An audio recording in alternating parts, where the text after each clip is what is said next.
Bom dia, boa tarde ou boa noite. Eu sou Gabriel Chadan e esse aqui é o podcast Criatividade Elástica, um espaço pra gente conversar sobre processos criativos, pra gente falar sobre tudo que envolve a magia da criatividade, aquele papo, aquela resenha pra gente esticar a nossa criatividade e melhorar a nossa percepção de mundo, a nossa dose de criatividade semanal. E aqui, sempre recebendo grandes pessoas, artistas, escritores, atores, escritoras, diretoras, chefes de cozinha, enfim, qualquer pessoa que tenha como essência a criatividade e a inovação como ferramentas para transformar e se comunicar com esse mundo louco que a gente vive. E hoje a minha convidada, ela é escritora e artista plástica contemporânea.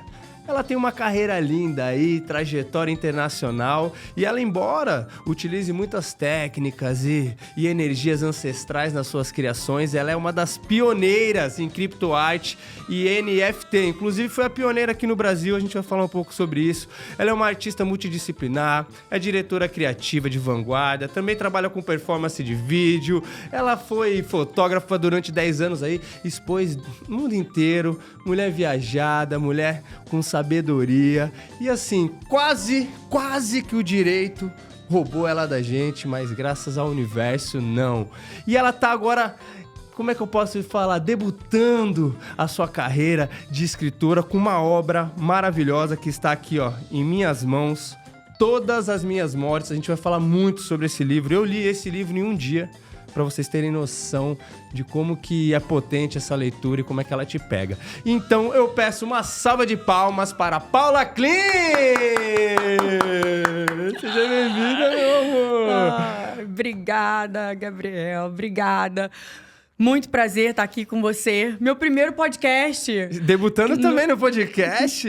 Tinha que ser aqui com você, no Criatividade Elástica. Estou muito feliz por estar aqui com vocês. Ah, você... E obrigada por essa apresentação. Posso ir embora agora? Não, que isso. Pelo contrário, só vai começar. Paula, eu tive o prazer de te conhecer alguns anos atrás, acho que uns 5 ou 6 anos atrás. Você estava com uma exposição incrível. Você é uma... A gente veio aqui para falar da sua obra literária, mas eu acho que não tem como a gente passar por isso sem falar dessa sua trajetória mesmo, multi-artística e multi... Eu tenho uma pegada assim também que a minha... coisa precisa vazar por alguns lados, né, e se permear.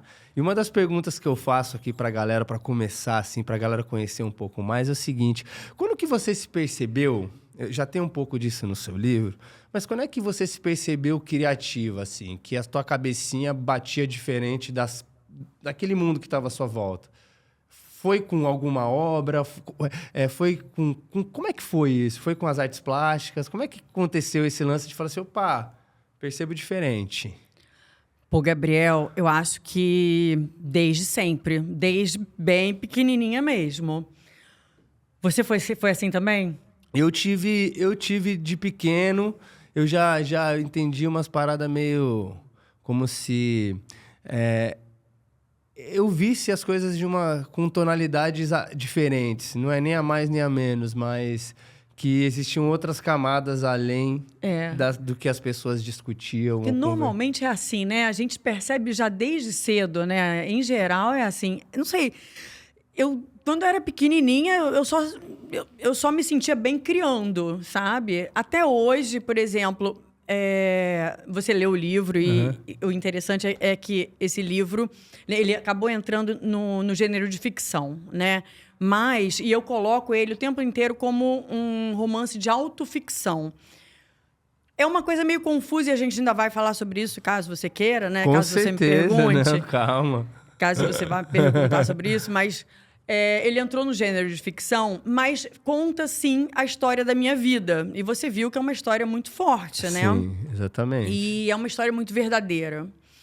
E eu vivi realmente tudo isso. Mas olha que interessante. Eu não coloquei em momento algum aqui tudo que eu fiz em relação à arte. Você viu, né? Sim, exatamente. Isso é uma coisa... Ficou de fora. Ficou completamente... Deixei de lado. E você vê tudo que eu fiz, tudo que aconteceu na minha vida e tudo que ficou de fora, você fala, cara, como é que essa mulher conseguiu fazer tudo isso em arte, tendo vivido tudo isso aqui que ela viveu, né? Isso é surreal, né? Nossa, muito... Quanta construção, apesar disso tudo que ela viveu, né? Então, assim, olha que interessante, porque apesar disso tudo que aconteceu comigo, todas as vezes que eu voltava, né, que eu vinha à tona, eu sempre precisei fazer alguma coisa criativa para sobreviver, sabe? Eu preciso estar criando, eu preciso, é uma necessidade minha. Muita gente precisaria, assim, eu vejo muita gente, a maior parte das pessoas que eu conheço, eu preciso viajar para relaxar, eu preciso fazer, sei lá, eu preciso ir para o shopping fazer umas compras, eu preciso viajar. Eu não, sabe? Eu preciso criar. Eu preciso estar criando, eu preciso estar produzindo alguma coisa criativa. É uma necessidade minha desde sempre, desde que eu me entendo por gente. Quando eu era pequena, por exemplo, eu nasci na Barra da Tijuca, né? Quando a Barra não era nada. Meu pai foi um dos primeiros moradores da Barra, isso está escrito até no livro. E a Barra não era nada. Então, eu me sentia dona da Barra, praticamente, né? Então, era um areal. E eu tinha acesso a muito pouca gente, eu tinha poucos amigos, porque não tinha gente, né? Então, eu tinha que criar, mas não é por causa... Eu não acho que seja, por exemplo, você virou uma creative porque você não tinha muita... o que fazer, Não, né? porque eu tenho um irmão que é muito diferente de mim, por exemplo, entende? Então, não, eu já era assim. As poucas coisas que eu tinha, os poucos elementos que eu tinha, eu inventava com aquilo. Eu estava sempre inventando, eu estava sempre criando com aquelas poucas coisas que eu tinha. E eu já era essa pessoa que, sabe, de criar, não parava de criar o tempo inteiro, sabe? Então, é uma necessidade minha. Realmente, criar é uma necessidade.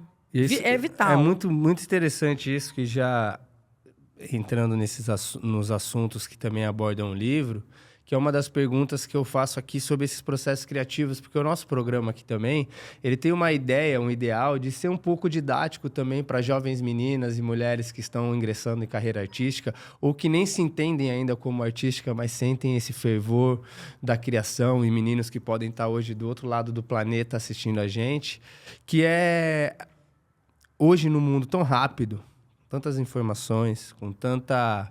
Tem até um trecho do livro que eu quero achar depois sobre esse tema, que é com esse mundo tão rápido que a gente tem hoje, com essas coisas tão perecíveis, e não vou botar superficial só para não colocar valor de qualidade, mas com essa coisa tão rápida, qual é a importância desses mergulhos internos, desse ócio, das nossas dores, do lidar com elas, da importância de lidar com elas, que respinga e reflete nesses processos criativos? Qual a importância desse silêncio ou desse barulho, seja lá qual é o momento, para a criação? Você já falou aí, mas assim, quão importante isso? O que seria da sua arte se você não tivesse esses mergulhos que você fez? Então, eu tenho um pouco de... Esse barulho, né? Exatamente, você está falando né, daquela parte onde eu falo o barulho do mundo dormente, né? É isso mesmo. Ensurdece quem sente. Exatamente. Essa frase. Essa. E tá uma aqui, outra... ensurdeci. O barulho do mundo dormente. Por acaso, gente do céu, eu abri página 59. O barulho do mundo dormente ensurdece quem sente. Não, ó, olha aqui, para você falar que não é sacanagem da minha parte, ó. Então tá aberto aqui, ó. Aqui, ó, a câmera. Aqui, ó. Ele grifou o livro inteiro. E ó, essa frase exatamente, né? O barulho do mundo dormente ensurdece quem sente, né? Aí eu vou ler, posso ler um trechinho aqui anterior? Na verdade, vou ler o trechinho com a minha voz aqui para você ler que antecede. Vivemos tempos saudáveis, tempos de mindfulness, tempos de atenção plena no presente, um foda-se para o passado e outro foda-se para o futuro. Para que tanto arrependimento, saudade, ansiedade ou medo, se temos o agora? Vamos sorrir com lentes de contato dental, um sorriso tão branco quanto a nossa paz. A alimentação saudável e a atividade física garantem a qualidade de vida e propensão à longevidade. Saudações. Vivamos muito e sejamos pequenos, sejamos superficiais e medíocres. Por quê? Caos se não queremos estrelas. Enquanto isso, que nos caiam do céu, ou melhor, dos algoritmos, estrelinhas fake. O barulho do mundo dormente ensurdece quem sente. Toma essa. Entendeu? Esse é só um parágrafo da profundidade que eu acho que tem esse texto. E aí eu queria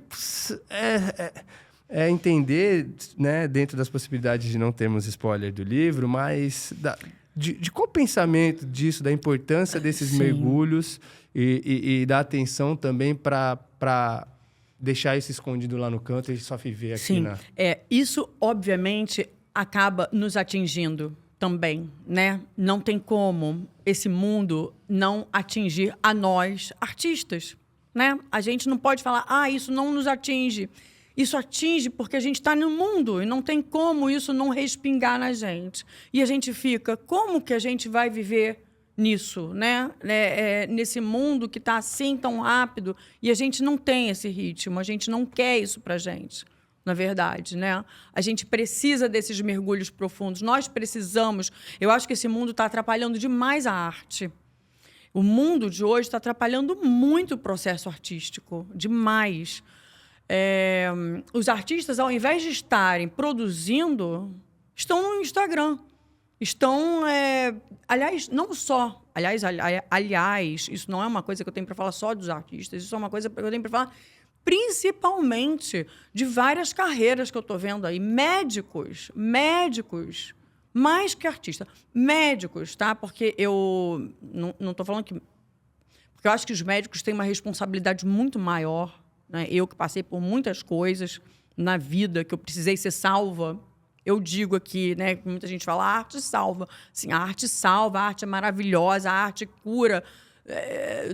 nossos sentimentos, nossas emoções, é uma coisa maravilhosa, mas eu que precisei dos médicos, de toda a Liga Médica, e sou extremamente grata, porque através deles, Deus, porque eu acho que é Deus, eu acho que é uma coisa maior, né? Que através deles, fisicamente, né, que nós podemos ser salvos aqui. Eu acho que os médicos hoje estão tão distraídos em buscar uma aparição no Instagram e em rede social, né? Porque eles estão achando que tem que fazer isso também.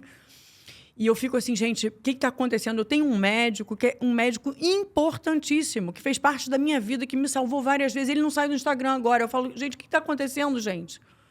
É um médico importantíssimo. Então, assim, estou até falando isso aqui ao vivo.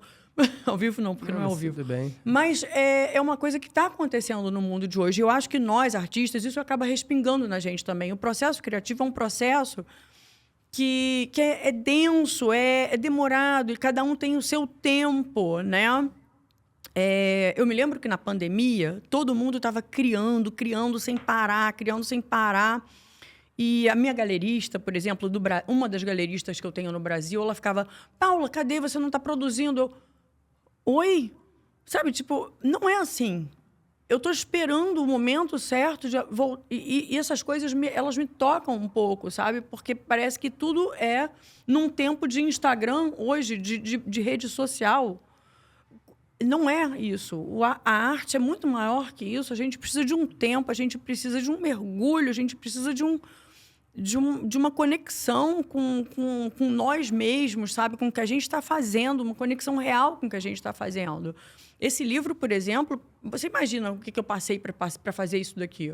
Né? Então, assim, foi um mergulho de 2 anos. Eu escrevi 8 meses. Num período de 2 anos, eu larguei tudo para escrever isso aqui. Eu larguei tudo para escrever esse livro. E fica meio nítido, né, que eu larguei tudo, porque não é uma coisa qualquer.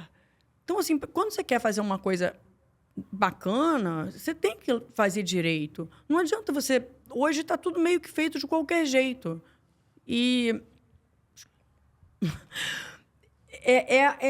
assim, é como eu vejo, sabe? Tá meio que... Eu não sou contra referências. Tudo é referência na nossa vida, né? Tudo é referência, mas a gente tem as referências, tudo vai entrando e a gente vai absorvendo as coisas, mas o que eu tenho visto hoje é que as pessoas estão, assim, tipo, são buscadoras de referências. Replicadores. Replicadores. Eu tenho um pensamento, ver se a gente está na mesma linguagem, que existe funções que são meio diferentes dentro das redes sociais e que elas podem ser muito positivas para o artista, para o médico, etc. e tal, mas elas também podem ser muito controversas e alienantes, né? E aí uma coisa é a ferramenta como uma ferramenta de distribuição, que é quando você tem o seu produto, quando você tem a sua obra, quando você quer chegar em mais pessoas, você ter aquela ferramenta para jogar aquilo para o mundo de forma mais rápida e potente do que a gente ia entregando, às vezes, o livro de mão em mão. Mas o processo de produzir, ele é um processo que ele é de especialização e de estudo, ele é um processo que ele é longo, né? E aí, às vezes, se confunde o tempo da demanda com que o algoritmo espere que você entregue para o tempo que, de fato, você precisa ter para criar algo que tenha relevância. Porque vejo isso, né? Um excesso de replicadores. Então, você tem 1, 2, 3 pessoas naquele segmento que são diferenciados e você tem uma penca de pessoas replicando aquele formato, seja de literatura, seja de cozinha, seja do que for, e vivendo num volume tudo muito grande, tudo muito rápido e perecível. Só que os que impactam de fato, os artistas, as pessoas que impactam de fato na rede social, elas não têm essa relação de tóxica no sentido de ser mais consumidor do que um publicador, um gerador. Você é um consumidor ou você é um gerador para as redes sociais? Qual o conteúdo? Para que serve a rede social? Eu não tenho nada contra os influenciadores, as pessoas. Eu acho um universo super interessante e rico, Sim. como o universo digital das imagens, que daqui a pouco eu quero falar com você também, que você é pioneiraça. Mas existe essa confusão entre o tempo da internet, o tempo em que você consome as coisas, Sim. com o tempo que você produz coisas, né? Exatamente. Eu acho que nós, artistas, não conseguimos... Eu, pelo menos, não consigo dar conta desse timing que é exigido na rede social. Não consigo. E nem tento. Então, assim, as pessoas que às vezes me olham na rede social acham que eu sou uma pessoa de rede social, quando, na verdade, eu não consigo ser. Eu não consigo e nem tento ser. Eu posto quando eu quero, quando eu consigo, e o que eu consigo. Eu sou tudo menos uma geradora de conteúdo, porque eu não tenho a menor possibilidade de ser. Eu sou geradora de arte. Eu produzo arte. Né? Então, assim, é diferente. Minha proposta é fazer arte.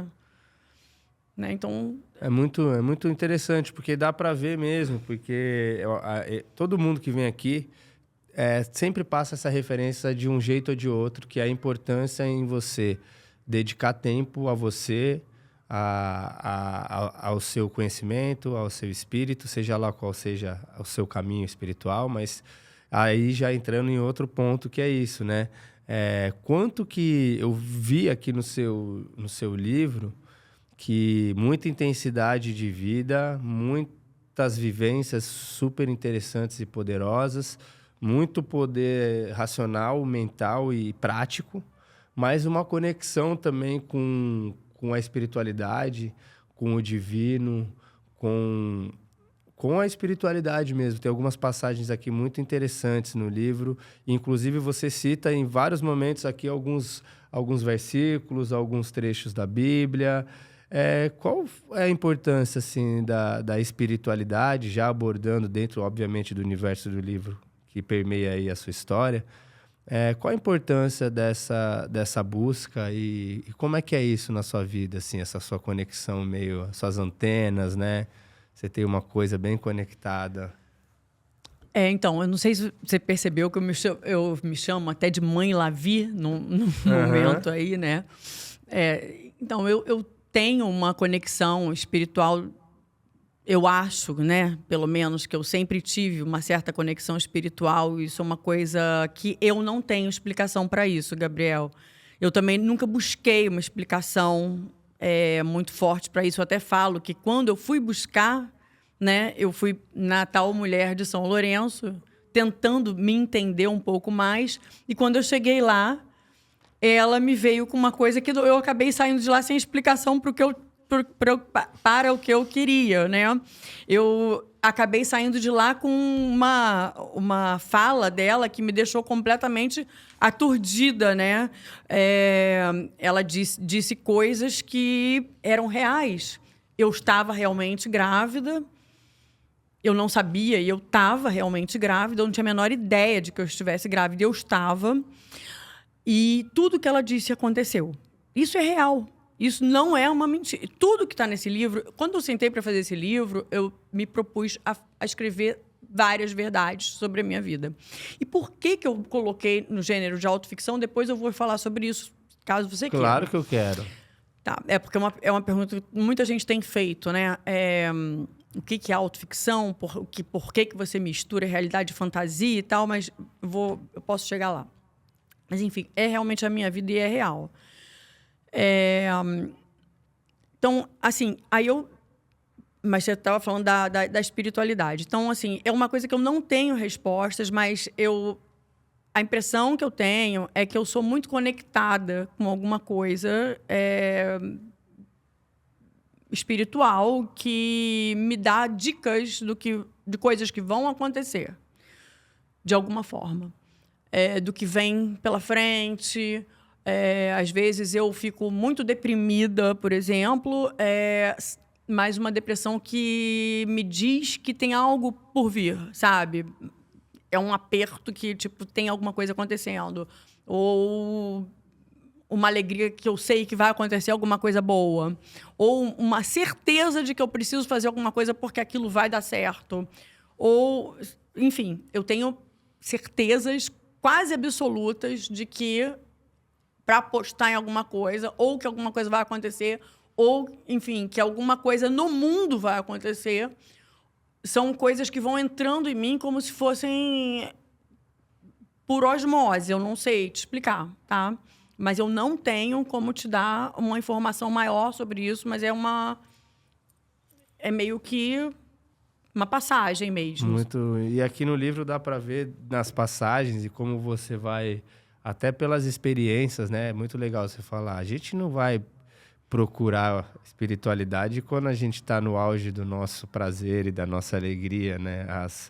As dificuldades, quanto mais profundo você está numa busca ou numa sensação não é negativa, mas de tristeza, uma situação densa na vida, quanto mais você começa a perceber e se conectar, e você até cita ali, teve momentos que você chegou a se conectar com o que fosse, porque era questão de vida, né?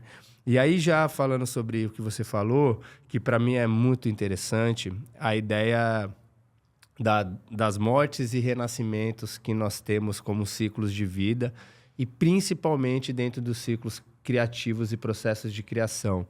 A gente fala muito isso no meio da criação cênica dos atores, que é sobre cada personagem que você vai fazer, é uma morte e um renascimento, porque você tem que abandonar muita coisa, você tem que mexer em muita coisa interna, abrir a sua... O termo é meio denso, mas é como você abrir as suas vísceras para todo mundo olhar você sem qualquer tipo de pudor e tal. Isso desde a pesquisa, que é numa sala de ensaio, até quando você leva esse espetáculo, esse filme para o público. Então, você sempre está mexendo e remoendo coisas muito loucas. E logo no começo do livro tem um trecho muito interessante. Eu gostaria de citar aqui, você me permite?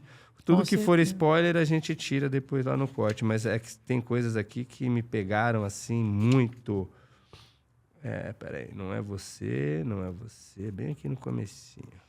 Essa coisa de ser ator, né? Eu nunca fui atriz, mas eu admiro muito essa coisa de dar passagem a um personagem, né? E de você ter essa abertura de dar passagem a um personagem, de você estudar um personagem e dar passagem a ele, eu admiro imensamente. É muito louco. E tem uma parada que...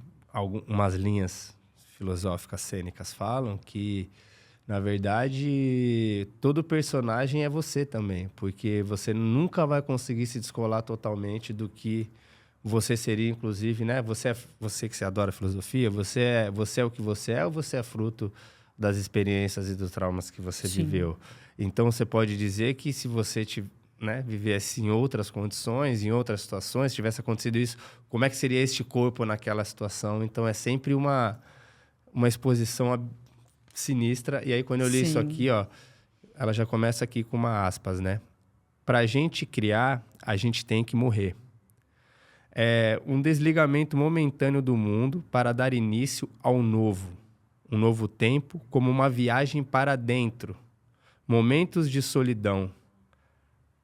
Nossa casa é um laboratório de vida, um espaço sagrado. É uma caverna para mastigar ossos, lamber crias, cuidar de amores e tesouros.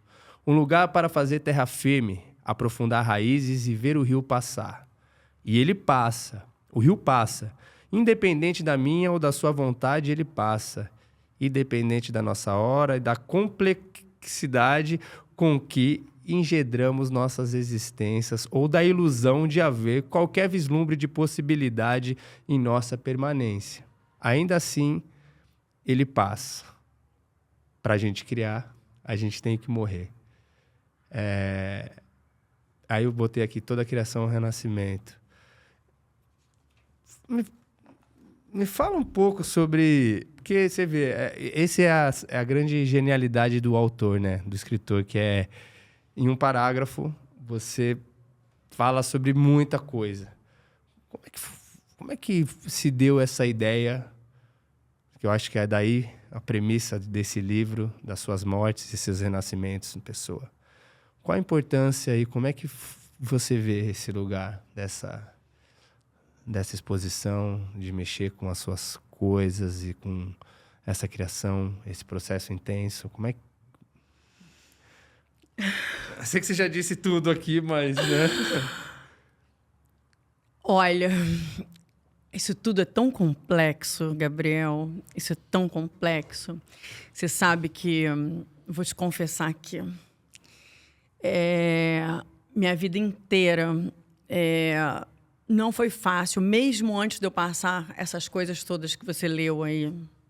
Que é bastante difícil isso tudo, né? Tá maluco.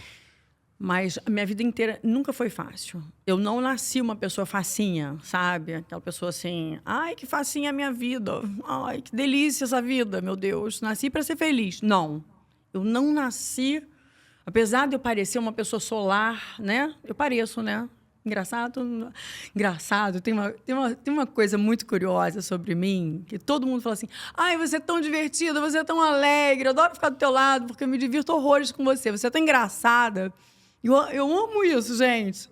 Eu adoro isso porque é tão distante, né, da complexidade do ser humano aqui. E é tão distante do buraco onde eu vivo que eu fico assim, como é que pode, né, esse distanciamento, né? Você sabe por que aí eu mudo completamente de... O podcast Você sabe isso. por que a pessoa que fez essa capa aqui se chama Matheus... Ficou linda, né? Na verdade, essas pepequinhas aqui é uma ilustração minha, né? Eu imaginei. Mas a fonte... E a montagem do dele. Matheus... Meu Deus do céu... Meu Deus do céu. Matheus, eu vou botar aqui que a gente tá nervoso agora. Meu Deus, Matheus. Eu vou botar aqui depois. Eu Eu boto na descrição aqui até o Instagram do Matheus, hein, Matheus? Matheus vai me matar. Matheus, esqueci. Matheus, Mas, falamos mais Matheus que o nome do livro. Já sei, Matheus Valadares. Matheus Valadares! Vai, foi. É meu amigo, cara. Eu adoro ele. Fera pra caramba, tá? Muito fera. Um cara... Sim, prêmio Jabuti em capas, tá? Então, a capa do Matheus Valadares... Mas eu sugeri ao Matheus que fizesse essa fonte assim, como se fossem cacos quebrados. Tá? Por que os cacos quebrados? Né? Como se, tem aquela parte que você deve ter lido, que vem logo depois... Você até sublinhou, você me mostrou, que são os cacos quebrados, né? Estilhaçados no chão. Mas por que isso? A Lavi, né, a personagem, ela tem essa coisa, né, dos cacos todos quebrados, né? São muitos cacos quebrados. Ela é ambivalente e ela traz isso tudo na vida dela, né? Ela junta esses cacos todos. Ela está inteira no livro e ela está inteira na vida também. Ela não descarta nada. Ela simplesmente... Ela é inteira. Ela resolve ser inteira na vida dela, desde pequena. Quando alguém chega para ela e fala assim, olha, isso não pode, ela vai lá e continua fazendo. Então, ela é uma pessoa ambivalente. Ela traz as sombras dela com ela o tempo inteiro. Ela não descarta as sombras. Ela vive as sombras, ela vive a luz e ela vive a sombra. Né? Então, ela junta esses cacos o tempo inteiro. Né? Ela pega os cacos, junta os cacos e vai levando os cacos. Né? Então, por isso que eu pedi os cacos, né?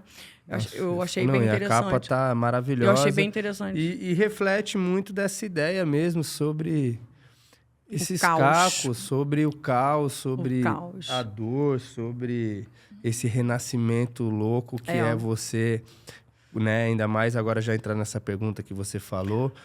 Apesar de ser qual é a definição de autoficcional? Explica pra gente, que eu também não... Eu queria só... Posso só acabar de falar sobre a coisa que você me falou da morte? Existe a pulsão da morte, a pulsão de vida, né? Eu vi que eu senti, depois da escrita do livro, que os psicanalistas, os filósofos, eles ficaram... assim, meio encantados com a obra, porque eles viram várias teorias da psicanálise, da filosofia... no livro, sabe? Uma coisa que eles sentiram. E eu senti isso logo quando, por exemplo, eu tenho um irmão que é psicanalista e ele adorou. Aí ele mostrou para outros psicanalistas que adoraram, que amaram. Pessoal lá da escola lacaniana que adorou. E aí eu comecei a mostrar para filósofos que adoraram e falaram, nossa, várias teorias aqui e tal. Enfim, eu vi que agradou a essa galera, né? E eu comecei a ver que... Mas durante a escrita mesmo, eu fiz vários paralelos de pensamentos meus com filósofos, porque eu, desde cedo, sempre pensei muito. Eu sou uma pensadora nata, aquela pessoa que passa o tempo todo pensando.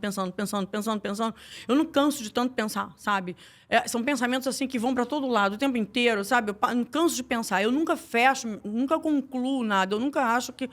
eu concluí um raciocínio. Olha, quando está todo mundo falando, não, eu tenho certeza disso, eu acho que o caminho é esse. Eu falo, cara, eu nunca tenho certeza de nada. Eu nunca fecho nenhum raciocínio. Eu nunca tenho certeza se uma coisa é realmente aquele caminho, que é o certo. Sabe? Podem ter 1000 outras opções. A gente tem que estar sempre aberto para as 1000 opções daquele, sabe? Porque a gente nunca tem certeza das coisas. Então, assim... Eu busco questionamentos a partir dos fatos, sabe? Então, eu estou sempre questionando. Minha vida é um eterno questionar, sabe? Então, assim, eu me vejo muito pensadora, sabe? Aquela pensadora que não evoluiu na questão filosófica. Então, eu não sou uma filósofa porque eu não evoluí nisso.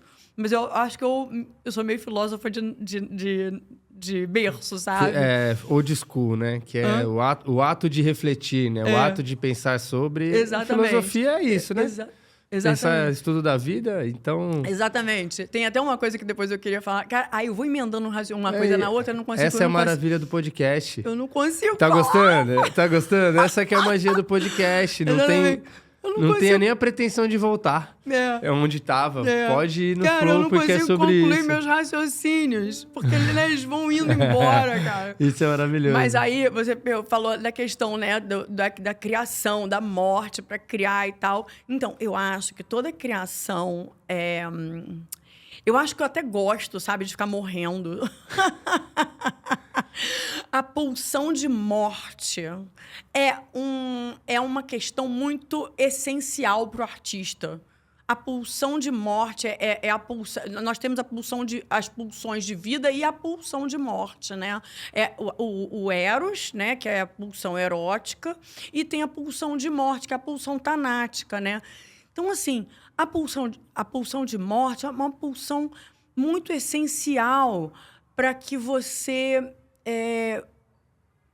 queira criar depois, sabe? Queira continuar criando. Eu acho que é essencial. Eu me vejo assim, todas as vezes que eu morro, que eu tô na merda, que eu tô na última, que eu tô nas últimas, que eu tô muito mal, que eu tô... Cara, mas eu vou muito pro fundo do poço, você não tá entendendo. Você não tá entendendo, mas eu vou muito mesmo. Eu vou para um lugar que eu acho que... Eu não sei se alguém vai para lá, não.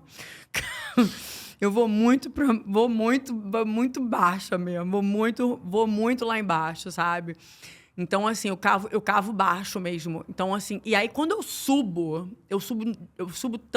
uma força tão violenta, entendeu? E parece que... mas quando eu tô lá embaixo, ao mesmo tempo, eu fico tão mal que eu reclamo com todos os espíritos que eu falo, com Deus, com os espíritos, que eu não sei quem são. Na verdade, como eu tô te falando, que eu tenho essa coisa, mas eu tenho uma conexão estranha, que eu não estudei, que eu não pesquisei, que eu não fui atrás, que eu não corri atrás, mas que eu sei que estão comigo, tá? E aí eu reclamo, mas por que eu sou... Parece que eu tô sozinha, parece uma maluca, né? Mas por que vocês me fizeram assim? Por que vocês me colocaram nessa situação? Tipo, o pessoal que tá vendo o podcast vai falar, é louca, né, tadinha? E aí eu reclamo, eu não quero vir assim na próxima vez, eu não quero. E aí depois eu falo, mentira, eu quero sim. Aí eu falo, mentira, eu menti, eu juro que eu quero voltar assim. Ou seja, eu sofro muito, entendeu? Porém, aí eu reclamo, porque eu sofro, mas depois eu falo, mentira, eu quero voltar assim, sim. Eu quero voltar sofrendo assim, eu quero voltar exatamente assim. Por quê? Por que eu quero voltar assim? Porque só sendo assim, eu sei que eu consigo criar. Você entendeu agora Entendi. a lógica da parada? A lógica é aquela máxima de que a criação ela é desconforto. A criação é desconfortável. Talvez a execução, né, o ato da execução final, a divulgação, a entrega tenha um lugar mais êxtase, mais...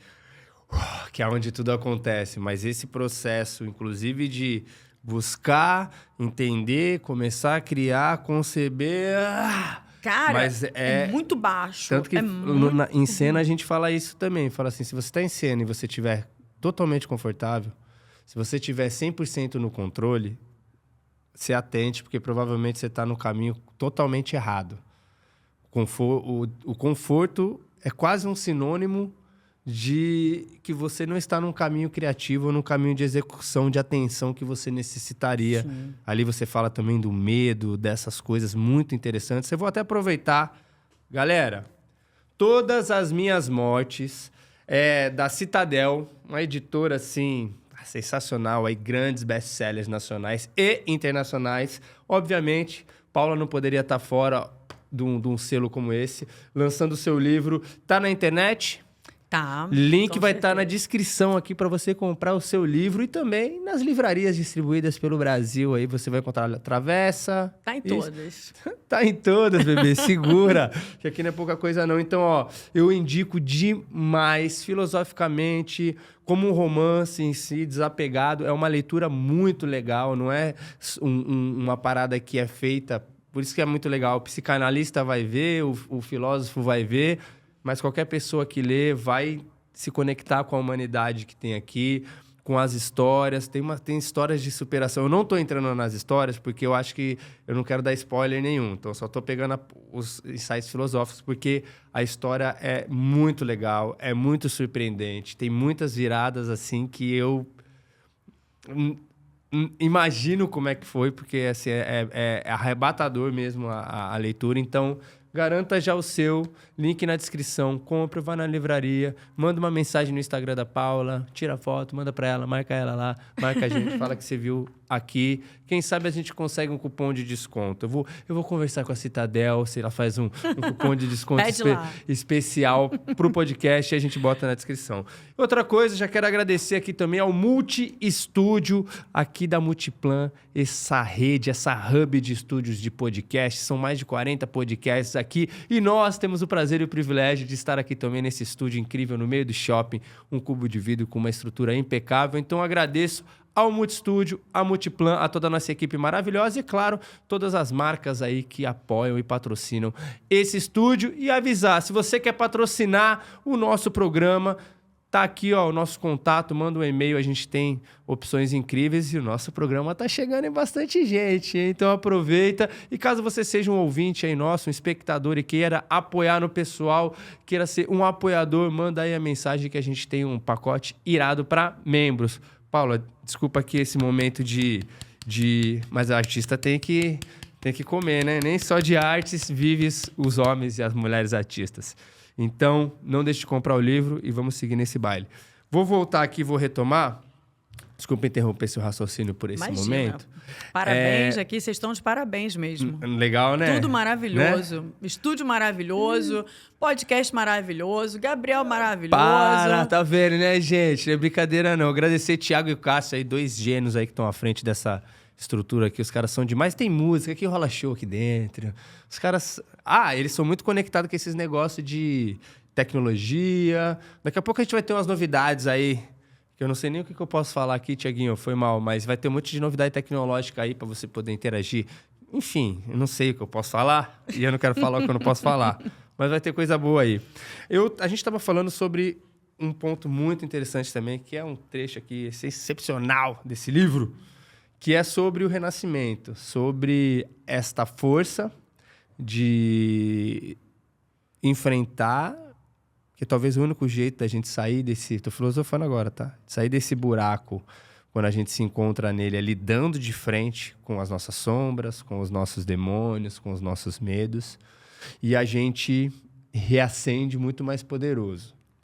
Apesar de estar com mais poder, as cicatrizes sempre estarão ali. E aí, um dos trechos mais sensacionais deste livro. Quer ver, gente? Desculpa, eu tô fazendo aqui mesmo porque é bom. Ai, meu Deus, cadê você? Pera aí, Paulinha. Paulinho, ó, como é que eu tô folgado já. É meia hora de podcast. Adoro, eu amo Paulinho. Ele já começa... Minha família me chama assim. Aqui. Paula, é o seguinte. Eu não vou falar antes porque eu não vou dar spoiler pra você. Você vai comprar o livro, safado.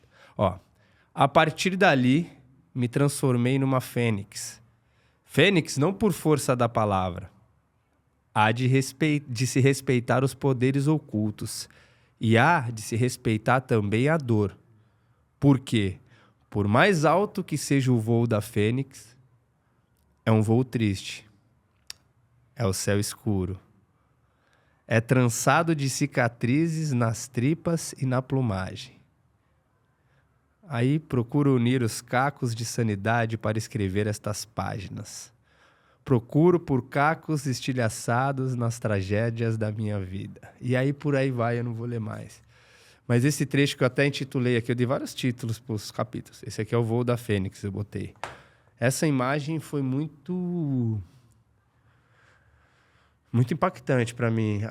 A imagem que você conseguiu construir. Parece que você, como escritora, e o fato de você ser uma artista plástica muito doida, sensacional, você consegue, através das palavras, também brincar um pouco com essa coisa das imagens. Como se você fosse construindo uma imagem, pintando uma tela na minha frente, aí eu vou vindo, aí você vai me criando uma expectativa, aí cicatriz.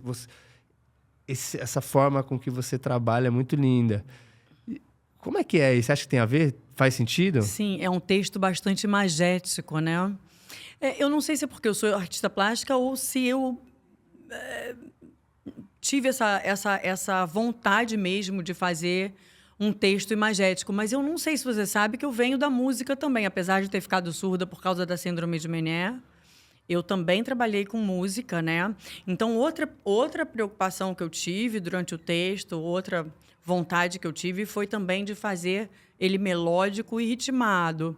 Você viu que você leu ele rápido? Todo mundo está me falando que leu o livro com uma certa rapidez e que não para. Dinâmica, bem dinâmica. Não para. Então, assim, 2 coisas que eu tive muita vontade de fazer. Ele bastante imagético, mas não a ponto de cansar a pessoa, porque certas descrições cansam, né? A pessoa fica lá descrevendo e acaba cansando, né? Então, assim, eu quis descrever, mas sendo rápida nas descrições e nos locais certos, sabe? Para não cansar. Eu tenho uma tendência a cansar quando eu mesma. Então, eu sempre me coloco no lugar, quando eu estou fazendo os trabalhos, eu me coloco no lugar de quem está olhando, de quem está lendo, de quem está de quem está do outro lado. Eu sempre faço isso.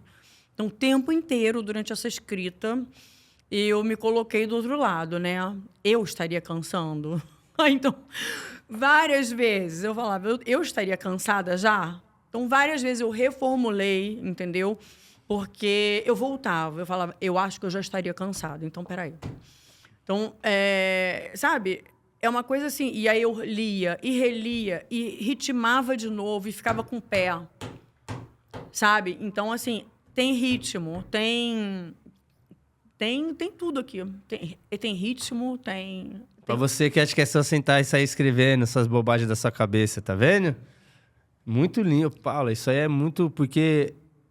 Tem tudo aqui. Mano, viagem. É aquele negócio da cor demais, né? Tinta demais. O que é demais, o que é de menos. Isso é de uma sutileza. E não só nessa frase, mas você fala em vários momentos que dá pra sentir isso. Um ritmo interessante... os detalhes necessários para que a gente se ambientalize ou para que a gente tenha uma sensorialidade aguçada. Às vezes você fala de um som, de um barulho que você ouviu naquele momento. Às vezes, né, você dá noções reais sobre como você enxerga, qual era o seu ponto de visão, quase como se você colocasse uma câmera na minha frente e falasse assim, era assim que eu estava vendo, tá vendo? Eu tô lendo, tá tudo nítido. Não estava nítido. E você vai construindo isso e é muito sensacional, assim. Como é que tá sendo? Você lançou o livro faz quanto tempo? Então,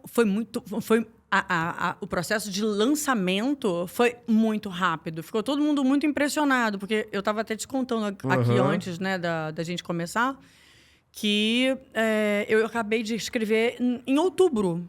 Em geral... Então, peraí, antes de você falar do lançamento, quanto tempo você demorou... para escrever? Sei que foi uma vida inteira, partindo do ponto que foi uma vida, né? Foi uma vida inteira de experiência, mas porque no livro tem momentos que você fala assim, e aqui eu vou parar porque eu preciso de um tempo. Aí você volta ao outro capítulo, ó, faz 6 meses que eu não escrevo nada, tô escrevendo agora. Ele leu todinho mesmo. E você vai botando esse temperar, a lua cheia, que inclusive foi a lua cheia do solstício, que tava lá, ticaracatica. Exatamente. Não, você leu tudinho mesmo. Tô impressionada, ele leu tudo e prestou muita atenção. Então, foi o seguinte, e engraçado que tudo na minha vida acontece... eu acho que na vida de todo mundo, mas as pessoas provavelmente não prestam atenção nisso ou não querem acreditar, né? Porque eu não acredito em coincidências, né? Eu acho que tudo e como eu falo aqui, você leu sobre as moiras... Você leu sobre as moiras, as tias? Não, sim, que são as suas... Eu falo que são as tias, né? As tias da Lavia, né? As moiras são são aquelas 3 personagens mitológicas que tecem o destino, né? Que fazem a roda da fortuna. E isso tem uma correlação muito grande, assim, pelo menos eu vejo. Não é que ele fale em destino, o Spinoza, o filósofo Spinoza, espanhol, né? Ele fala muito em que nós somos seres humanos inscritos na natureza e que tudo que acontece na nossa vida é para acontecer. Vamos supor que eu estou aqui com você hoje, aqui nesse podcast, porque eu tinha que estar hoje aqui. Que horas são? São aqui, ó, 14h45. Eu tinha que estar aqui às 14h45 falando 14h45 com você nesse exato segundo. Entendeu? Segundo Spinoza. Pensamento spinozano, isso, tá? E eu não sabia disso, tá? Eu fui saber disso depois, ao longo, assim, depois de eu ter esse pensamento spinozano, porque eu tenho esse pensamento muito spinozano, tá? A minha vida inteira pensei isso. A minha vida inteira eu tive um pensamento muito spinozano. Agora, se é igual à forma que ele pensa, eu não sei. Eu penso assim, Mas por que eu penso assim? Eu não sei se é exatamente assim, porque nós somos seres humanos inscritos na natureza. Ele se contradiz um pouco e aí ele vai lá de cima e fala assim, oi, para aí, ó. Mas ele tem uma contradição no pensamento dele. E eu não vou entrar nessa briga aqui agora, no meio do podcast, tá? Mas o próprio Spinoza, ele se contradiz numa parada dele ali. Se contradiz. Tá, mas eu vou... Agora, todo mundo vai querer me chamar para falar por que o Spinoza se contradiz. Mas ele se contradiz. Mas, assim, a questão é que... Assim, ele não fala exatamente em destino, mas eu acredito que tudo realmente... Eu acredito que nós estejamos aqui agora porque nós temos que estar.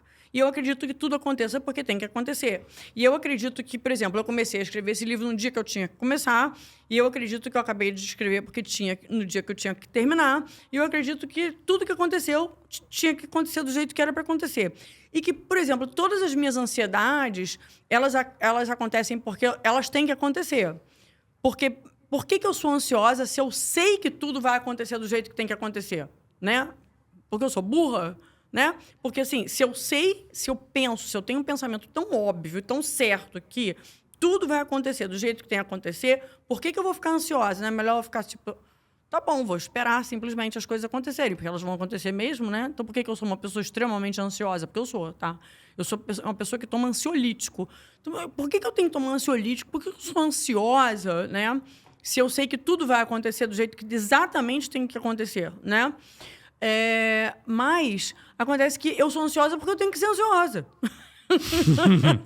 Ai, chama nessa ideia que você vai ver se não dá um nó na cabeça. Mas é isso. Você entendeu? Mas você tem que ser porque tem que ser, ou você é porque tem que ser o que já foi porque é assim que tem que vai ser? Mas é a verdade, não é? É ou não é? Eu penso isso porque assim, é isso. Existe o livre-arbítrio e as escolhas, ao mesmo tempo que as escolhas que você tem a liberdade de escolher é o que vai acontecer porque é assim que aconteceu. Aí um monte de gente fala assim, então eu não vou mais trabalhar, eu vou deitar aqui que o dinheiro vai cair do céu, né? Um monte de gente vai falar isso. Não vai. Não vai. Assim. Sabe por quê que não vai? Por quê? Se você falar... Vai, não para não, vai, eu quero saber aí. Agora tá ficando bom, vai.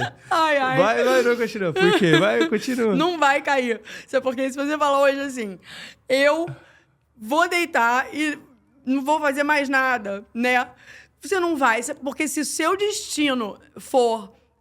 levantar no dia seguinte, não há santo que te faça no dia seguinte ficar deitado. Você vai ser retirado da cama pelo destino. O destino vai te tirar da cama de qualquer jeito. Você vai falar, eu quero ficar deitado na cama, eu não vou sair daqui. Eu vou ficar deitado, não vou fazer mais porra nenhuma, eu vou ficar aqui deitado, não vou sair daqui. O dinheiro vai cair do céu. Cara, você vai sair da cama de qualquer jeito se for pra você sair da cama.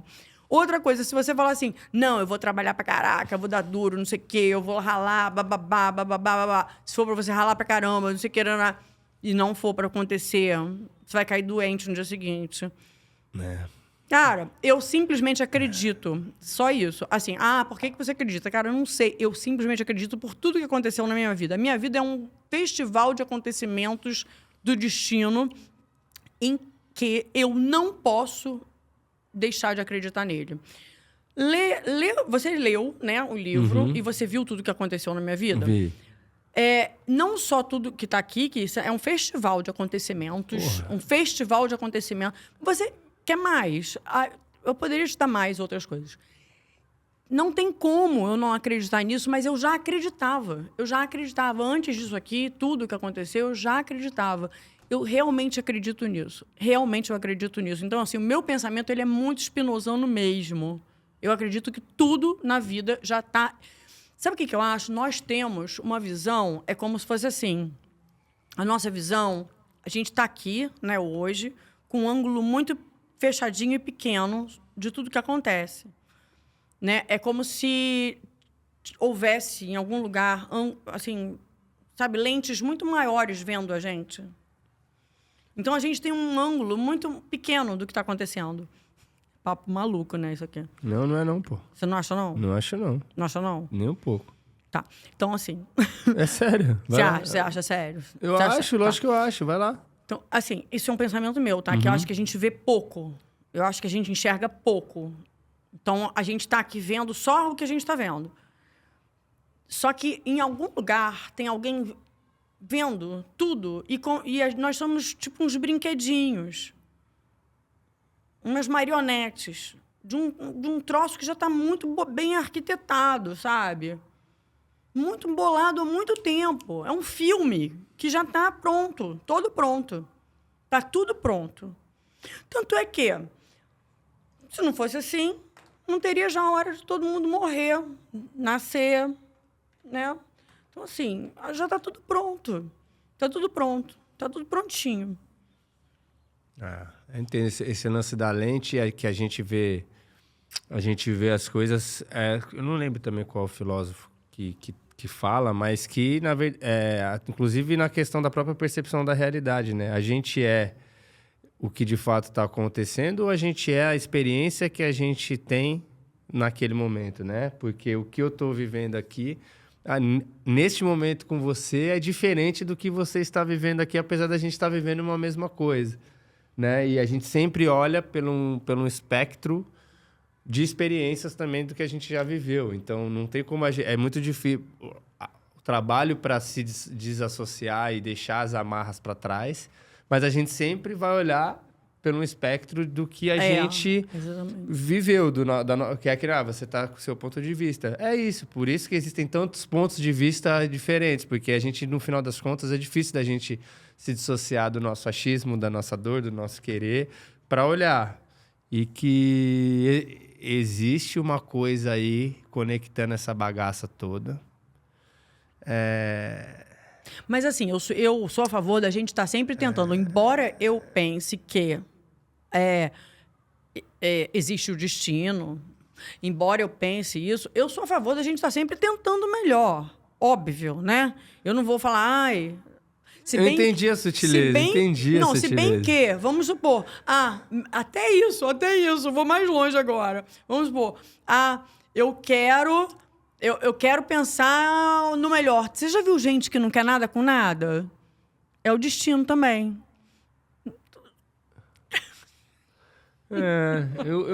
Eu tenho uma percepção muito louca sobre isso. Que, sabe qual que é a minha viagem? Que o futuro é algo que não existe. Isso é uma viagem minha, tá? Vou jogar minha viagem aqui. O futuro não existe. E tudo que acontece a cada milésimo de segundo... Cara, vão bloquear a gente nessa merda. Eu só tô filosofando, filosofia é isso.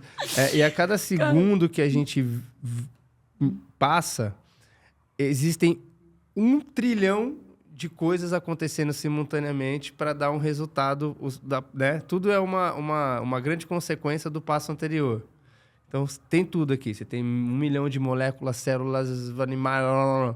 O voo de uma borboleta no Pacífico pode gerar um tsunami no Ártico, na Ticaracatica.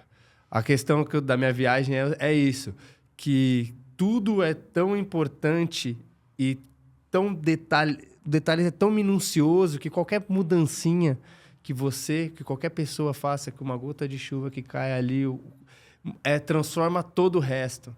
Então, essa teia do destino, que ela é tecida a cada escolha e acontecimento complexo do todo, vai tendo um lugar único, porque são tantas possibilidades que poderiam existir. Só de o fato de você não existir, ou eu poderia não ter existido por uma escolha básica do meu pai, de em vez de mudar para São Paulo, ir para o Rio de Janeiro, não ia conhecer minha mãe, ou ia conhecer...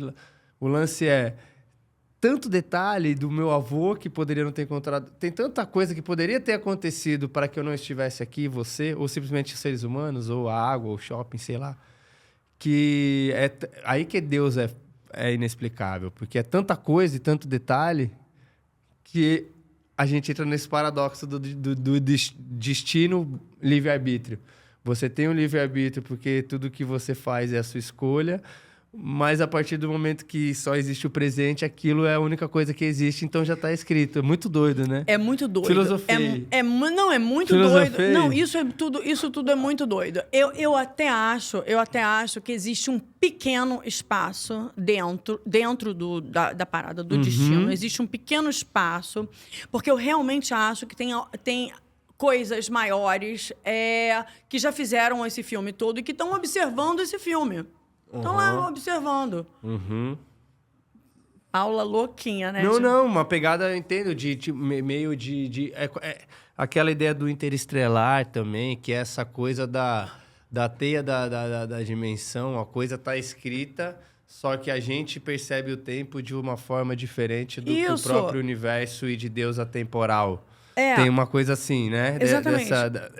É um jogo, né? É um jogo. A gente estaríamos vivendo, por exemplo, um jogo, né? Então, nós estamos sendo jogados. Nós somos...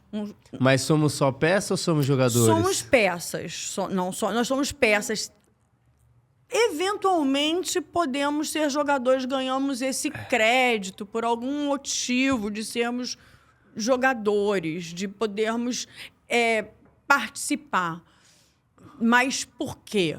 Porque, sei lá, ganhamos algum crédito de entrar de poder também, junto a quem está jogando, tá ali junto, entendeu?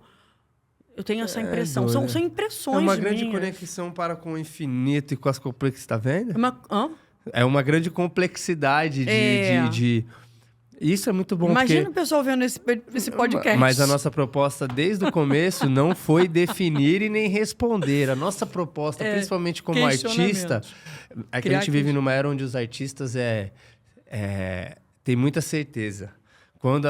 Para mim, na minha humilde opinião, a função base do artista é abrir o questionamento. Quanto mais a gente resenhar sobre coisas e coisas distintas... eu adoro ver uns podcasts que, assim, o cara junta um cara que é ateu com um cara que é criacionista, com um cara que estudar... Porque aí você junta 4 universos diferentes e você vai vendo os pontos que tem divergentes e comum. Eu acho que essa é a grande barato da humanidade também, do conhecimento, da gente se questionar. E eu ler seu livro e falar, cacete, mas ela... explodiu minha cabeça aqui e foi embora, porque acabou o livro. Agora eu tô aqui com meus pensamentos, viajando, pensando. E então, a gente, já aqui a licença poética, não temos nem a pachorra de querer responder alguma coisa. Então, se você quiser, inclusive, bota no comentário aqui no que você acredita. É destino? É livre-arbítrio? É destino livre-arbitrários? Comenta aí, bota seu comentário aí, com a paz no coração, obviamente. E com a licença poética de que a gente só está questionando. Não, óbvio que a gente nunca vai ter certeza sobre nada, né? Mas, assim, é uma crença minha. É só uma crença, realmente, né? Mas são questionamentos que a gente coloca na vida, né? Muito bom. Ó, por exemplo, eu vou já ler aqui, então, já que a gente está falando dessa parada. A gente está falando tudo isso, aí eu abro aqui o livro da Paula. A gente tem algumas passagens aqui, que eu acho que são passagens muito lindas também da Bíblia, que é um livro... espiritual maravilhoso que eu tenho tido mais contato nos últimos anos, nos últimos 2, 3 anos, parando para ler. Teve um amigo meu que falou assim, cara, você aí, acho Jesus um cara abençoado, acredito em Jesus Cristo e tudo mais. E aí o meu camarada falou assim, um ninja até falou para mim, poderoso ninja, a galera da internet sabe quem que é esse cara. Ele falou assim para mim, cara, você já parou pra perceber que a história do cara mais maneiro que já passou aqui, você só conhece pela boca das pessoas. Você já leu a parada?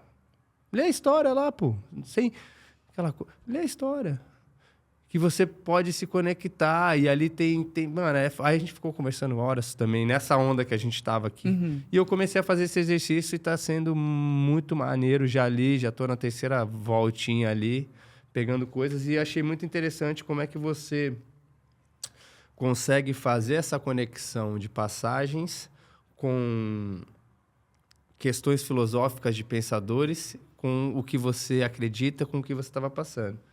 Então, aqui e ao mesmo tempo com questões sexuais, assim, tipo, abertamente. Porque a gente está falando sobre vida. Na verdade, eu nunca acreditei que a espiritualidade ou os pensadores pudessem partir de um pressuposto careta em qualquer sentido, porque a discussão... A gente tem que pensar sobre a sexualidade como uma ferramenta de divindade e como um desperdício energético. A gente tem que pensar sem pudor.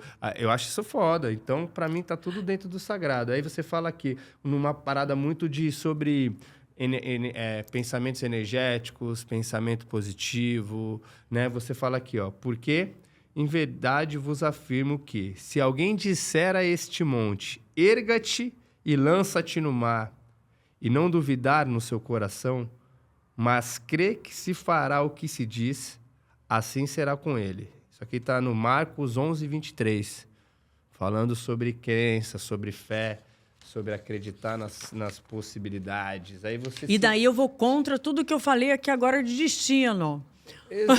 Mas o destino acontece porque... É isso que eu tô te falando. Né? Porque aí a pessoa tem uma fé enorme, né? E ao mesmo tempo acha que tudo vai acontecer como tem que acontecer. É isso que eu tô falando. Não é? É um paradoxo maneiro. É um paradoxo. É maneiro aí você isso, diz né? aqui, ó. Se podes, disse Jesus, tudo é possível ao que crê. Isso aqui é Marcos 9, 23. Então é dentro dessa coisa de que é complexo. É tudo muito complexo. Não é bivalente. Ou é isso, ou é aquilo. Mas a né? personagem é ambivalente. Tô te falando, ela o tempo todo ela fala das moiras, ela fala que acredita em destino e acredita em Deus e acredita que ele vai fazer qualquer coisa e que tudo é possível através dele. Por isso que o livro é bom, né? Oh? Por isso que o livro é bom, ele é humano, porque a gente é essa complexidade desse bando de coisas, da crença, da fé, da dúvida, do aperfeiçoamento. Nossa, muito, muito, muito foda. Ó. Eu tô cuidando aqui para não... Deixa eu ver se eu deixei passar algum trecho aqui, Paula, de alguma coisa que eu queria muito falar, que depois eu fico chateadíssimo se eu deixo passar. Aqui... Mano, tem umas coisas muito... Essa aqui eu não vou ler porque vou dar spoiler. Aqui. Acho que eu já... Eu peguei a maioria dos trechos que eu tentei. Eu acho que a gente não deu spoiler de nada. Porque a história é uma narrativa muito interessante. Aí entra naquele lance que você ia falar. Sobre a autoficção. Por que ser uma autoficção e não uma biografia? Então. E qual a diferença dessa parada? Pois é, então... Eu estudo muito quando eu quero fazer as coisas, né? Eu sou bem CDF, assim, quando eu quero fazer direito as coisas. Eu sento para fazer direito. Então, eu estudei muito antes de começar a fazer o livro. E estudei sobre os diferentes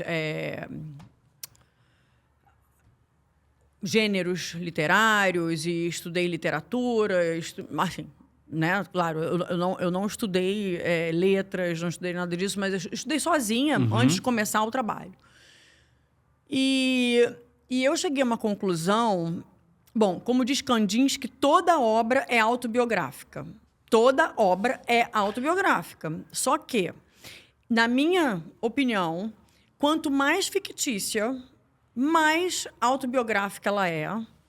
Por quê? Quando você lê um livro de ficção, você... a pessoa que escreve ficção vai colocando, através dos personagens, tudo que pensa. E nos personagens tem muito da pessoa. Ou seja, ela se aproveita dos personagens para se colocar ali. Para colocar tudo que pensa, para colocar... Quer dizer, tudo que ela quer falar, ela se aproveita daquilo ali, né? Ou seja, vamos supor que ela tenha um pensamento que é reprovável, né? Ela vai se aproveitar de um personagem reprovável para, de repente, colocar aquele pensamento reprovável naquele personagem. É simples isso, né? Então, exemplo apenas. Né? Então, ela vai se colocar ali. Então, quanto mais... Esse é o meu ver. E quanto mais autobiográfica a obra em geral, tende a ser mais fictícia. Mais Instagrammer, tipo assim, né? É o que a pessoa quer mostrar dela mesma. Exatamente. Entendi. Exatamente. A pessoa é o que ela quer mostrar de mais legal. Exatamente. Como eu quero que elas me vejam. Exatamente. Como eu quero ser visto e tal. E, em geral, as obras... Então, quer dizer, É exatamente o oposto, né? E as obras que são autobiográficas mesmo, ou relatos, elas não têm um caráter... e aí vem a questão principal agora, né? Elas não têm uma narrativa muito bem construída, em geral, né? E nunca são vistas dessa forma, né? Elas são mais... elas querem contar apenas uma história. Elas só querem contar uma história. Elas só têm a vontade de contar aquela história. Acabou. Vamos supor, se eu fosse contar essa minha história de vida aqui de uma forma mais autobiográfica ou de relato, seria de uma outra forma. Seria muito mais pão, queijo, entendeu? Mais faccional, né? Contando sobre os fatos do que sobre... Muito mais simples. Podia até entregar, fazer a 4 mãos, ou sentar com uma jornalista. Eu vou fazer assim. É normalmente assim que se faz, tá? Ou pedir para alguém fazer, ou, entendeu? Não ia eu sentar, ficar com a bunda quadrada na cadeira lá escrevendo, entendeu? Meses e meses escrevendo, construindo essa linguagem. Isso aqui é uma construção de linguagem e tanto, entendeu? Então, assim, isso não dá para eu colocar no gênero de biografia ou de relato, porque eu estaria jogando num cesto... Um romance incrível que funciona como uma história para além dos exatamente, relatos. eu estaria jogando num cesto que eu acho que... Não comunica menos, talvez, o que você fez. Exatamente, aí como um texto que não tem, em geral, uma linguagem que o meu texto tem. Meu texto, ele, apesar de contar a minha história de vida... A pessoa não precisa saber disso para ser um bom livro. Ou não precisa nem saber quem você é. Ele tem, em primeiro lugar, uma linguagem muito bem construída.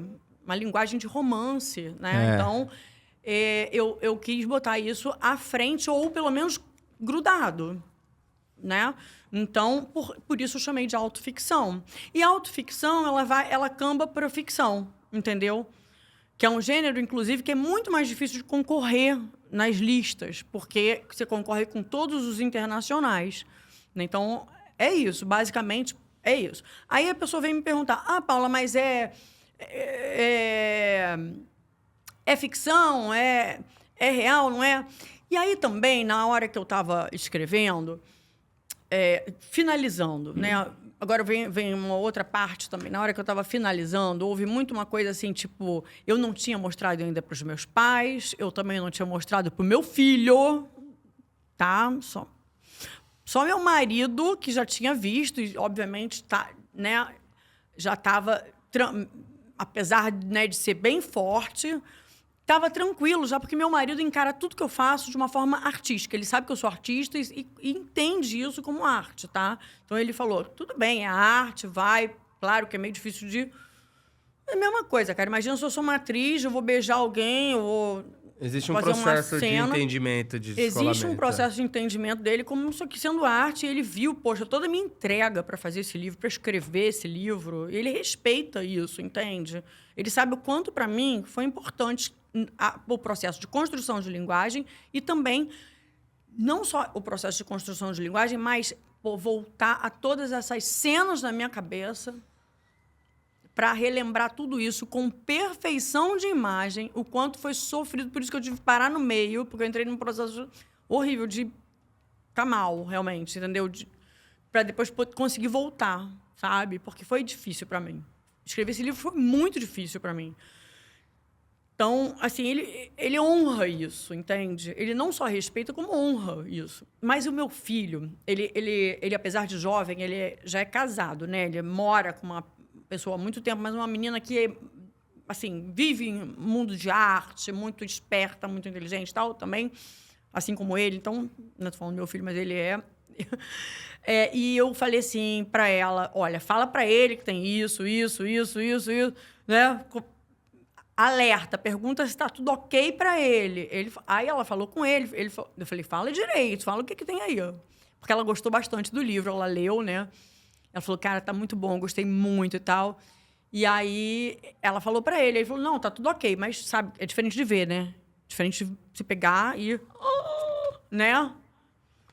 É minha mãe, né? E eu fiquei muito apavorada, sabe? Então, eu fiquei meio assim... Vou falar que é meio verdade, meio mentira, meio... Sabe? Eu fiquei meio assim. E minha mãe e meu pai também, eu falei, meu Deus... Imagina eles, quando olharem isso, né? Ai, meu Deus, pavor. Então, eu fiquei meio assim, com medo, sabe? Mas a real é que a história é toda real, entendeu? A história é toda verdadeira. É muita verdade. Então, ela sai completamente dos livros, né? Que, em parte, são ficção, mas você pode imaginar que tem muita verdade dos autores ali, ou são autobiográficos, mas que a gente imagina que tem muita, né? Isso aqui não é assim... Eu expus todas as minhas fraquezas, todas as minhas verdades mais íntimas, né? Foi tipo assim, olha, eu vou confessar para você tudo que eu sou, tudo que eu fiz, tudo que eu sou, né? Tô aqui de toda aberta, né? Alma aberta, alma descalça... Pernas abertas também, tudo aberto, né? Mas, pô, muito legal, galera. A gente super indico essa leitura, é muito interessante. E cabe muito mesmo, assim, você explicando agora, exatamente isso que eu senti, porque é um livro que você indifere se a pessoa te conhece ou tem referência sobre quem você é ou não. É uma personagem super interessante, com conflitos super interessantes, que aborda temas e entrega pensamentos filosóficos muito interessantes. A estrutura é muito bem montada, sabe? A gente que gosta, ator, roteiro, cinema, trajetória de personagem, muito legal. Não tem gordura, sabe assim? Do auge da minha irresponsabilidade... Não tem gordura, exatamente. Você falou uma coisa importante. De percepção. Então, galera, super indico demais esse livro maravilhoso. Todas as Minhas Mortes. Paula Klein, certo? Tá o link na descrição aí. Sabe o que eu queria te perguntar também agora? Viajando um pouco para... Porque vocês acham... Você vê... Isso a gente tá falando de uma obra desta mulher, dessa grande artista. Uma obra que ela foi a última dela. Só que essa mulher tem uma vida, uma carreira... Quantos anos de carreira já dentro dessa arte? Dessa vida louca da arte? Eu comecei a trabalhar muito cedo. Eu sempre trabalhei. Foi a vida inteira. Muitos anos aí, pô, fotógrafa, artista plástica, música. Então, ela tem uma carreira, assim, muito poderosa, muito potente de criação, de experimentação. E é uma inovadora, assim, né? E aí eu tenho um tema que é muito interessante, que a galera gosta muito de estar aqui na internet, que é esse assunto relacionado a novas tecnologias. É uma coisa que a gente sempre conversa aqui no meu podcast. Eu sempre tento conversar com a galera, onde as ferramentas nos ajudam, né? Que eu sempre acho que tudo é ferramenta. Se antes era uma pedra que eu batia na parede, depois virou um pincel, agora a gente tem um digital, que também é mais uma tela dentro daquela concepção de... não desperdiçar o nosso tempo, mas é um espaço. E você foi uma das pioneiras, talvez a grande pioneira das NFTs aqui no Brasil, dos tokens digitais, né, de propriedade digital. Como é que foi isso? O que é isso, para a galera que não sabe? O que é uma NFT, para a galera que não sabe? Pois é, Non-Fungible Token, né? É um ativo que você, basicamente... É dono exclusivamente daquilo ali. É isso. Mas essa história do NFT começou na pandemia, um pouco antes da pandemia, na verdade, né?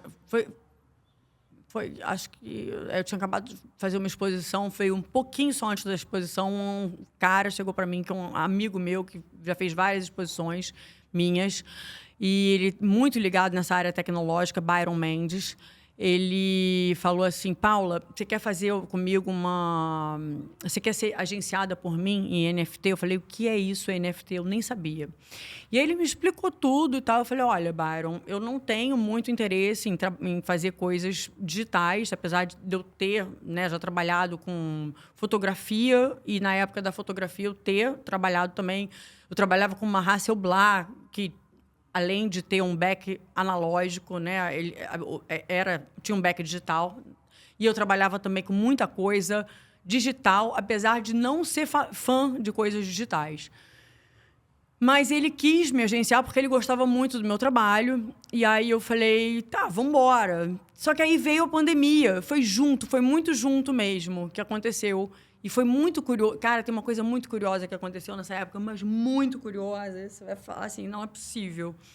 Por isso que eu te falo dessas coisas que são destino, né, também. Olha que coisa louca. Muito louco mesmo, mas muito louco.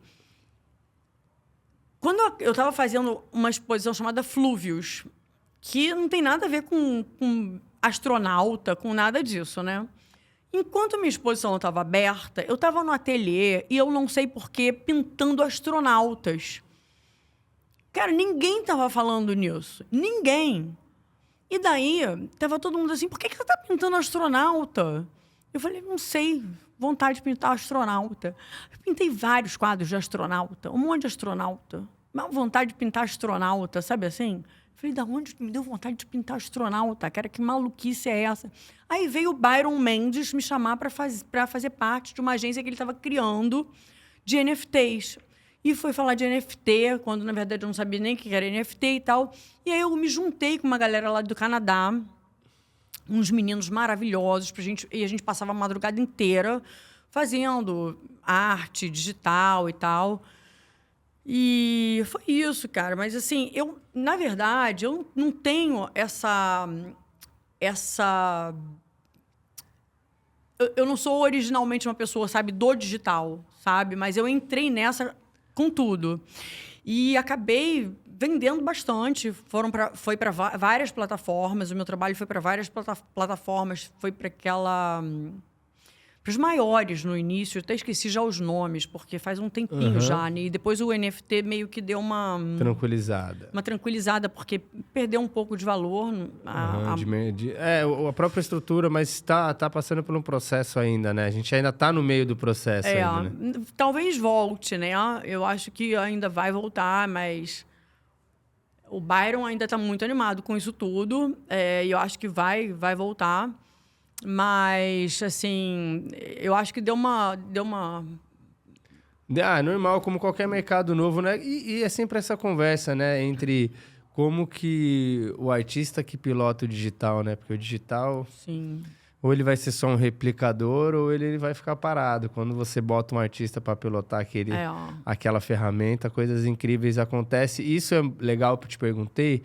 Por isso, para os artistas que estão em casa, para as pessoas que estão assistindo, terem um pouco mais de entendimento sobre essa gama, esse leque que nós, artistas, num geral, se propõe. Então, eu tenho uma mulher artista que trabalha há não sei quantos anos de carreira, que quando tem uma proposta inovadora, mesmo sendo um lugar onde não está o seu prazer maior, onde está a sua crença maior na arte, se propõe a fazer, se propõe a experimentar, a entender, a estar se comunicando com jovens que só estão ali, então também poder trazer esse feedback para, né, essa contrapartida de... Sim, foi muito maneiro essa questão das collabs que eu fiz com um monte de jovem do Canadá, dos Estados Unidos, da Alemanha, que eu passava a madrugada inteira trocando com eles, sabe, fazendo um monte de collab de projeto digital, sabe? Então, assim, a gente fez um monte de NFT muito incrível, sabe?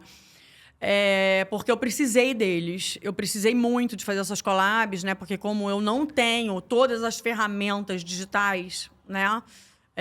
Porque eles fazem coisas absurdas. Tem uns caras muito absurdos, você não tem noção.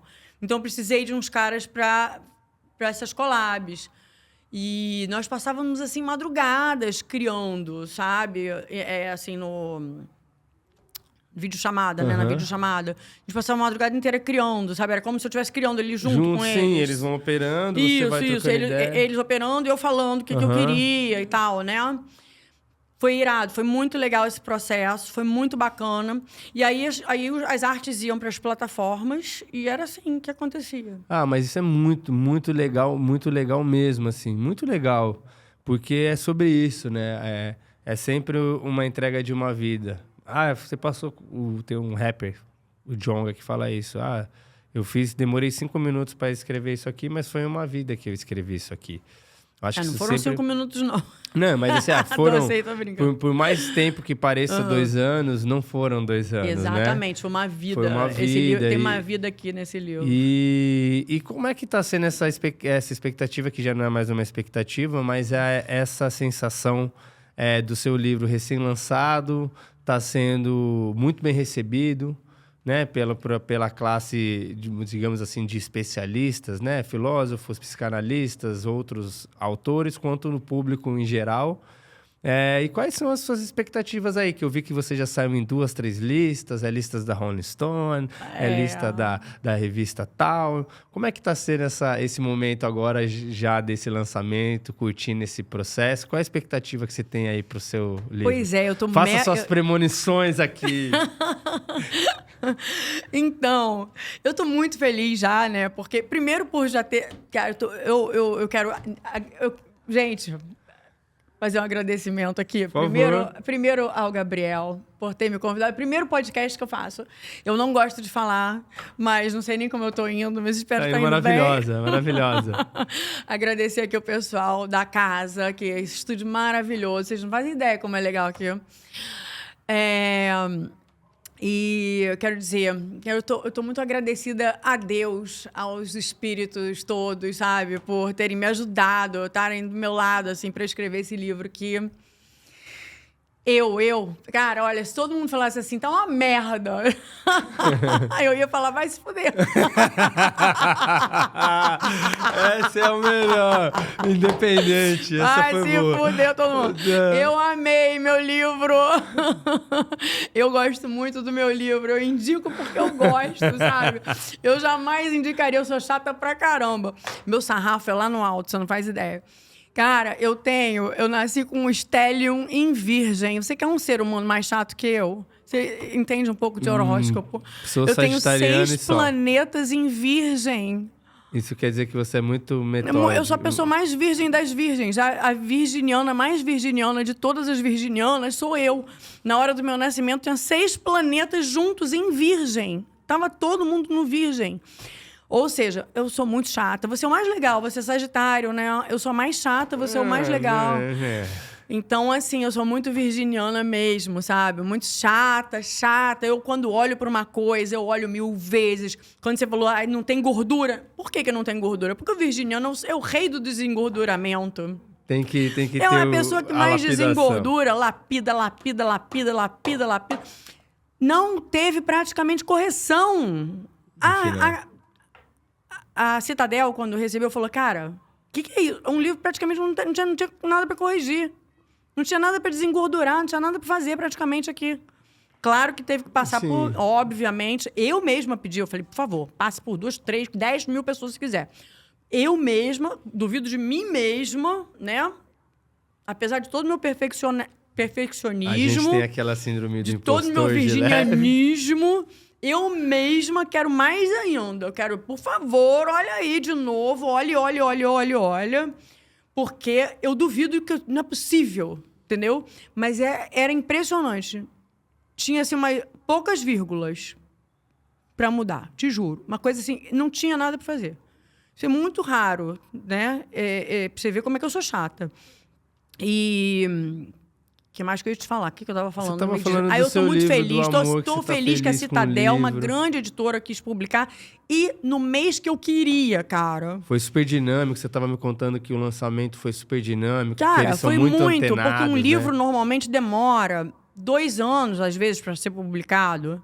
Eu acabei de escrever em outubro. O livro foi publicado agora, em maio. Mesmo. Entendeu?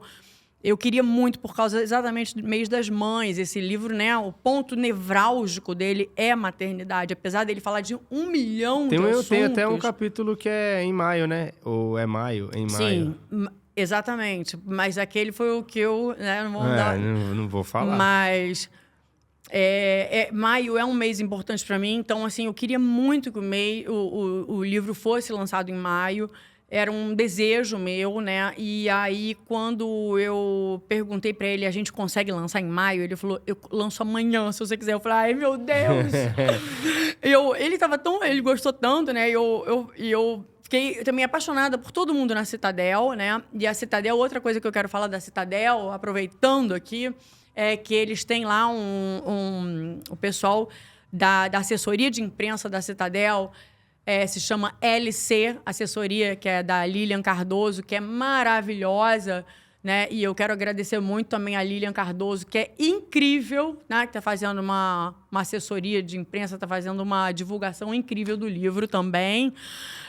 Lilian, obrigada. A toda a galera da Citadel, toda a galera da LC, que é incrível. Todo mundo maravilhoso. Nossa, eu teria muita gente aqui para agradecer. Uma pessoa que me deu muita força quando eu estava já no final desse livro, que leu o livro e que me deu muita força mesmo, foi Vilto Reis, um tremendo escritor. Aliás, olhem os livros dele, por favor, na internet. Ele é um super escritor e que é genial. Ele é um cara genial. E que quando leu o meu livro, ele falou, Paula, você tem que publicar esse livro, cara. Ele gostou muito e ele, inclusive, tem uma resenha dele na internet, não sei se é assim que eu posso chamar, né? Ele fez um vídeo falando do livro e eu gosto muito das coisas que ele fala no vídeo. Apesar de que ele botou a primeira página no vídeo, que eu achei meio... Mas só isso, mas... eu gosto muito do que ele falou no vídeo. Foi muito legal. E ele é um cara genial. Eu agradeço muito a ele também por toda a força e incentivo, sabe? Mas quem? Pô, meu marido, minha família, meu maior incentivador. Quero muito agradecer a ele. Meu marido, cara. Meu marido, pessoa mais incrível, que me incentiva em tudo. Meu filho, por estar do meu lado nisso, né? Em tudo, por ter gostado. Meu filho leu o livro depois que já estava pronto. Eu fiquei morrendo de medo dele não gostar, dele falar, cara, e agora, né? Isso, só orgulho. Pô. Aí ele amou, ele veio assim, todo emocionado, fala, mãe, cara, que foda, meio livro. Eu falei, ai, amém. Tem muito da história dele ali, né? Muito da... Sim, mas ele poderia, né, ter... sim. Poderia. É claro que, né, ele não vai dar para os amigos. Uhum. Né? Mas é nem mas agora vai ter os amigos que vai comprar porque é bom, Sim, vai comprar porque é bom. Mas eu não vou indicar. Mas ele não vai indicar, né? Mas ele gostou e ele é um cara que lê tudo. Bruno lê tudo. Tudo que você possa imaginar na sua vida. Já leu todos os livros, ele é esperto mesmo, um cara bom. Maneiro. Um cara bom. Mas enfim, parei de agradecer, acabou. Acabou. Que isso, pode agradecer todo Eu quero agradecer aos meus pais, que também, porra, me dão força pra caramba, que, porra, foram no lançamento, levaram vários amigos, cara. Minha família é muito maneira, tudo, cara. Né? Então, assim, eu quero agradecer a todos. E tem que agradecer mesmo, porque só quem trabalha com arte, quem trabalha com qualquer coisa, na verdade, mas os artistas sabem a dificuldade, não a dificuldade, mas a entrega e o trabalho, a dureza que é pra gente lançar um produto tão posso só mais um Por favor. Ao todo, eu quero agradecer a todos os amigos que foram nos 2 lançamentos, cara, que lotaram meus eventos, gente. São Paulo e Rio de Janeiro, né? Gente, São Paulo e Rio de Janeiro lotaram meus eventos. Todos os amigos, muito obrigada. Até agora eu não tive tempo de publicar nenhuma foto, meu Deus, quer ver? Absurdo. Muita foto, muito link, muito tudo. Não tive tempo até agora. Muito obrigada por todos. A todos, muito obrigada a todos. E quero agradecer a minha equipe maravilhosa, uma equipe enorme que eu tenho de pessoas que trabalham fazendo com que tudo aconteça. Muito obrigada. Acabou. Tá vendo? Porque é isso. Ninguém faz nada sozinho. Não. A criação pode ser solitária, mas a engrenagem ela é complexa e é muito bom para nós artistas ter uma equipe de profissionais de qualidade para poder trazer para a capa a altura do texto, trazer para as folhas, para a qualidade de divulgação, para a comunicação, né? Para estar tudo à altura da obra principal, que é o importante. Sim. Então, parabéns a essa equipe maravilhosa. Sim. A gente chegou ao fim aqui, foi 1h30 de conversa, a gente ficaria aqui 5 horas conversando. Quero te receber mais aqui. A casa é sua, galera da Citadel também, a casa é nossa. Sempre que quiser, venha lançar suas coisas aqui, vem. Você é de casa, você já sabe disso. Te agradeço muito, acho que a galera amou o nosso papo. Eu vou pedir para vocês o seguinte, sigam a Paula lá no Instagram, acompanhem ela, comenta lá, que ela tem muita coisa interessante. Você vai poder ler o livro lá, deixar seu comentário, o link está na descrição para você comprar o livro. Se inscreve aqui no nosso canal, Deixa seu comentário, dá seu like se você gostou, manda pras pessoas se você achou esse conteúdo válido. E se você quiser patrocinar, já sabe, tá aqui o nosso contato, manda pra gente. Paula, tamo junto. Muito obrigada, muito Pessoal, obrigada. Beijo no coração. E esse aqui foi o Criatividade Elástica. Tamo junto. Valeu!